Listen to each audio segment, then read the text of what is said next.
Welcome to another edition of your morning workout talk, brought to you by your one and only Literary Pharaoh. Literary Pharaoh. Yeah, it's Monday, guys. I've had sort of a rough morning because just moved slow this morning. We woke up. Wife again, me and her woke up, headed to the gym, but she forgot her. By the time we got to the gym, we had to make a U-turn because she forgot her workout shoes. We don't stay too far from the gym. Fortunate enough, we only stay about 9-10 minutes away. Not even 10 minutes. 9-10 minutes, depending on the traffic lights. So went back to get her shoes. Then we had to come back to the gym. Had a good workout at the gym, and got home. I had to dry my clothes because laundry. During the weekends we do our laundry, so the kids we have to get through the kids' laundry and get through our laundry, the folding, the arranging the clothes. I mean, you know how that is. And because I wanted to make sure I went to bed on time, I didn't want to go to bed extremely late. I left my clothes in the washer. Let them wash, and I went to bed. But this morning, when I woke up, my plan was to put my clothes in the dryer, so by the time I got back from the gym, the clothes would be dry. They'll be done. However, when I woke up this morning and opened up the dryer, my wife had her clothes in there, but her clothes were still kind of wet still. They weren't wet. She had towels and her clothes in there. You guys, if you know how the laundry works, towels, they take a little bit longer to dry because they're thicker and they absorb more moisture. So I just ended up, when I woke up this morning, I ended up just cutting on the dryer to make sure her clothes were dried completely before I put my clothes in there.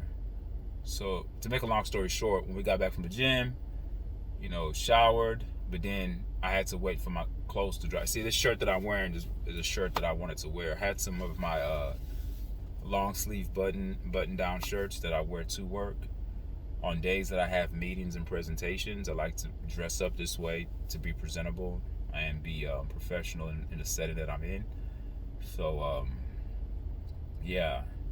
So that kind of put me back a little bit. Then I had to get my son ready. Then, of course, my son, he struggles in the morning. He wakes up just giving demands.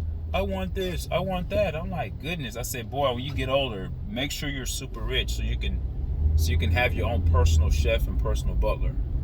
Because goodness gracious, I feel like I'm his maid. I feel like I'm his servant.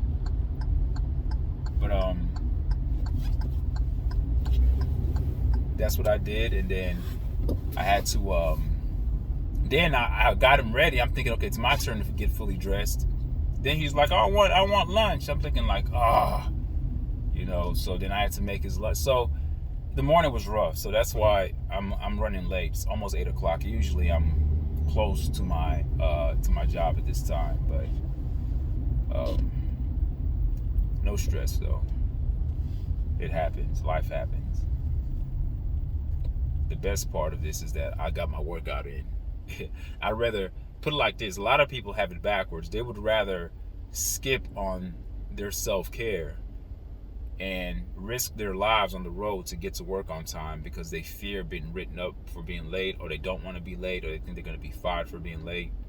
Look, man, I'm not advocating for people to be late to work. Do your best to make it on time, because it's just good to be on time, because you don't want to have that, the type of documentation that trails you. But if you are ever in a position where you might be late, just be late.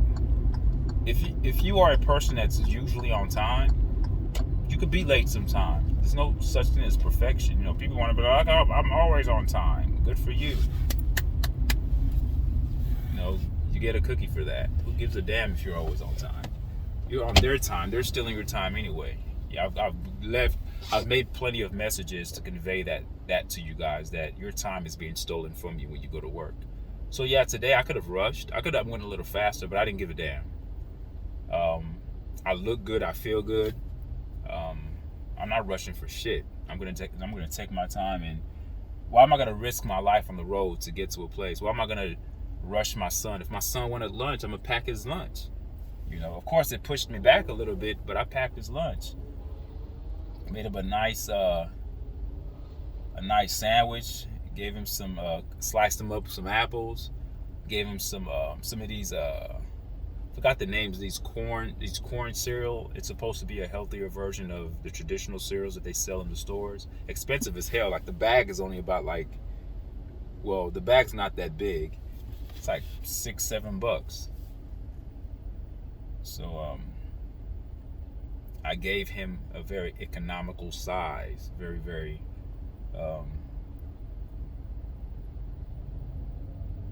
judicial in how I dispensed his cereal. I didn't want to just put a lot because my daughter takes some too. So yeah, I'm not gonna rush for anybody.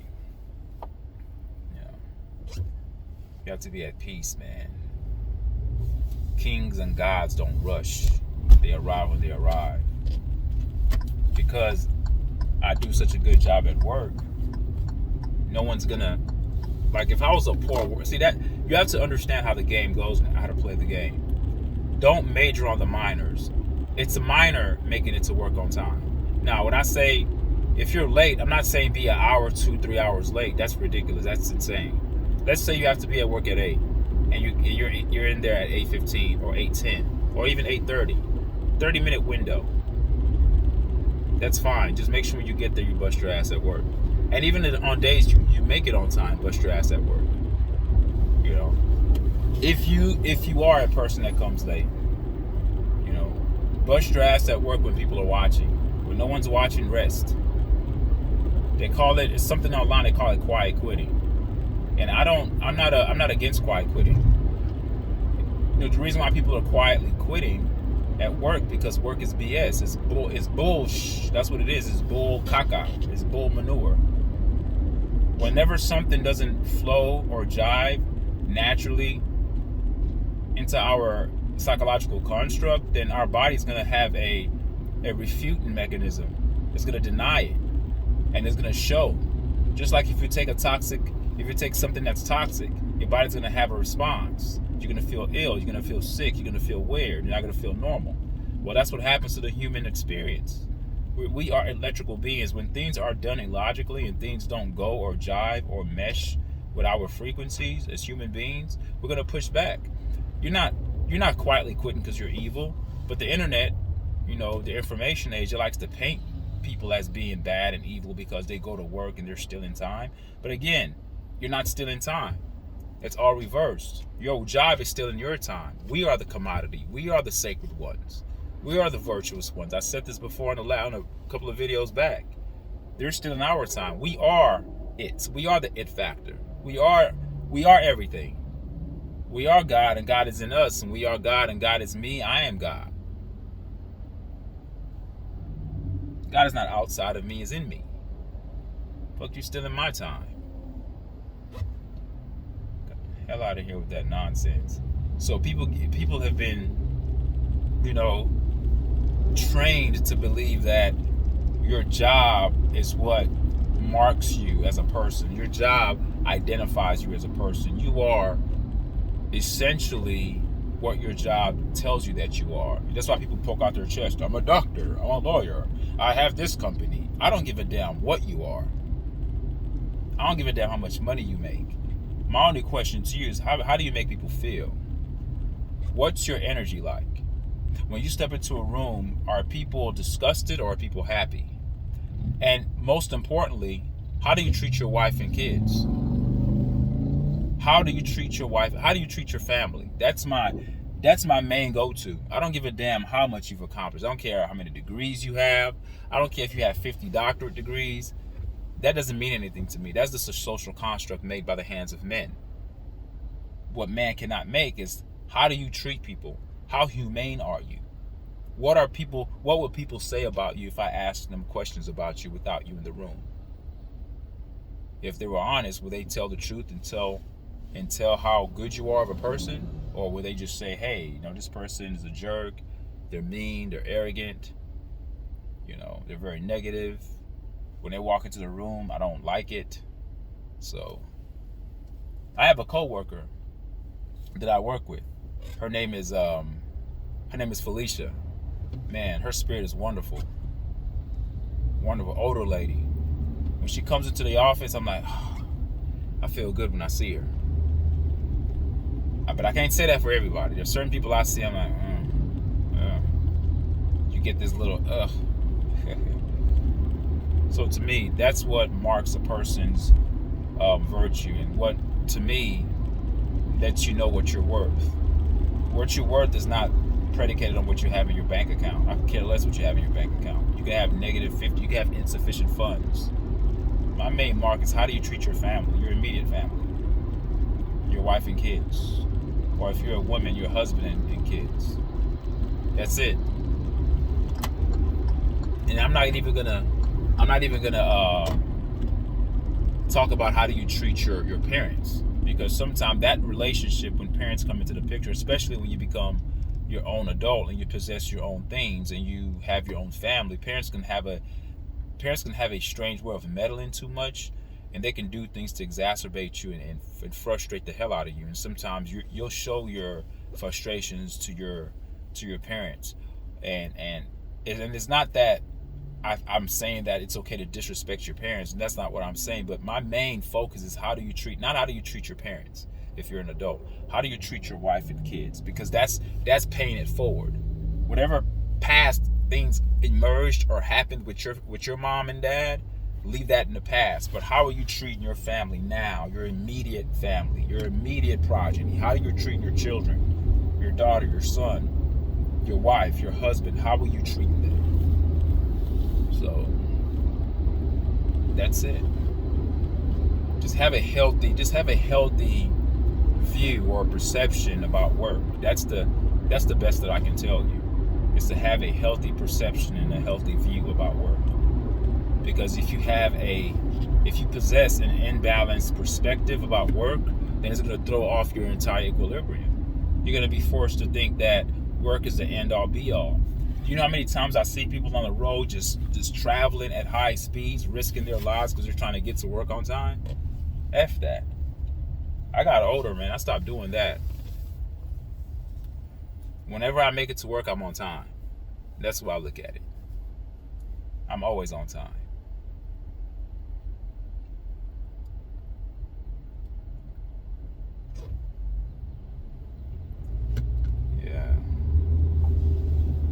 So yeah, today in the gym, back to the subject at hand, right? It's supposed to be morning workout talk. I haven't even mentioned what me and my wife did, but it's the same thing we do on Mondays. We do battle rope workouts. We did some leg work, and we did squats. We did abs.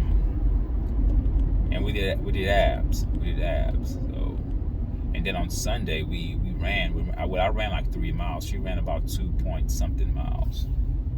We ran 3 miles on Sunday. So we just try to keep moving. And she's like I said, she's doing a phenomenal job. My wife is doing a phenomenal job with her dedication and discipline. I'm truly proud of her, man. She's come a long way.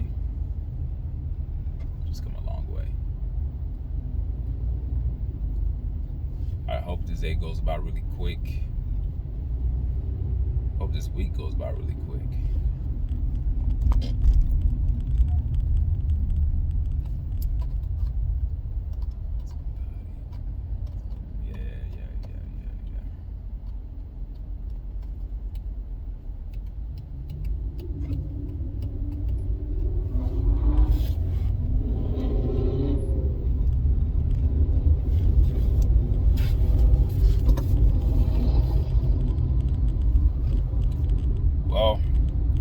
That's all I have for morning workout talk. I'm like halfway to work. Traffic is crazy. But thank you guys for indulging me. It was a great weekend that I had. Weekends are simple for me. As long as my house is clean, and I ate well. I ate really good on Sunday. I ate really good. I ate well on Saturday too. I made my cauliflower crust pizza. My wife and my daughter got into it. I prepared it on Friday, actually. I prepared the crust. It takes so long to make the crust because you have to squeeze out the frozen cauliflower. There's so much liquid to squeeze out to make sure that the crust is not moist, because what you don't want is a flaky crust. You don't want to put your toppings on your pizza and your pizza starts to crumble and break apart. That's the worst thing. So that's the only time where I'm using dairy. I'm not a big dairy person. I don't drink milk. I don't eat a lot of cheese, but when it comes to my pizzas, man, I can't. I gotta use cheese. It is what it is. Like I said, I'm not a perfect eater, but 90% of the time I'm eating the right things. You will never see me go to any one of those fast food chains. You would never see me buy things in boxes. The majority of things that I eat are fruits and vegetables. And the one time, or very seldom I deviate from that, is when I make my own pizza. But my own pizza is so healthy. It's low calories, and I use eggs and cheese because eggs is what gives it the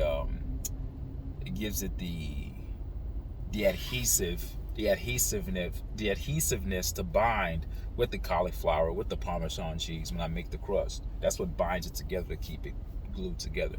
And when you add heat to it in the oven, it changes the chemical properties and it allows it to coagulate, and it comes together and sticks. So that's what I use. That's the kind of crust I use. And it was good. It was good. That's how simple I am. As long as my house is clean, I cook. I enjoy cooking because, especially when I'm experimenting with healthy alternatives. Got to watch my football games. Colorado won. I'm always happy when they win. Disappointed in certain things that they did. They didn't have to make the game that close. If that's the way you're going to win games, by Hail Mary, last second passes, that's not a good sign. But they are improving. Winning these close games are good. It's good. It's good because it's gonna build a positive momentum for that team, and they need it. They need it. So many times last year they fell short, and so I just want them to win more games this year. So we'll see how this year goes. Their next opponent is University of Central Florida, I believe, UCF, University of Central Florida. I'll see how they do against that team. All I want to see is progressive, incremental improvement from Colorado from game to game. I don't want to see the same mistakes. So we'll see how it goes. All right, guys, thank you for indulging me in another morning workout talk brought to you by your one and only Literary Pharaoh. All right, peace. Take care, guys. Have a good week. Stay healthy, stay disciplined, and make sure to take care of yourself above all things. Peace.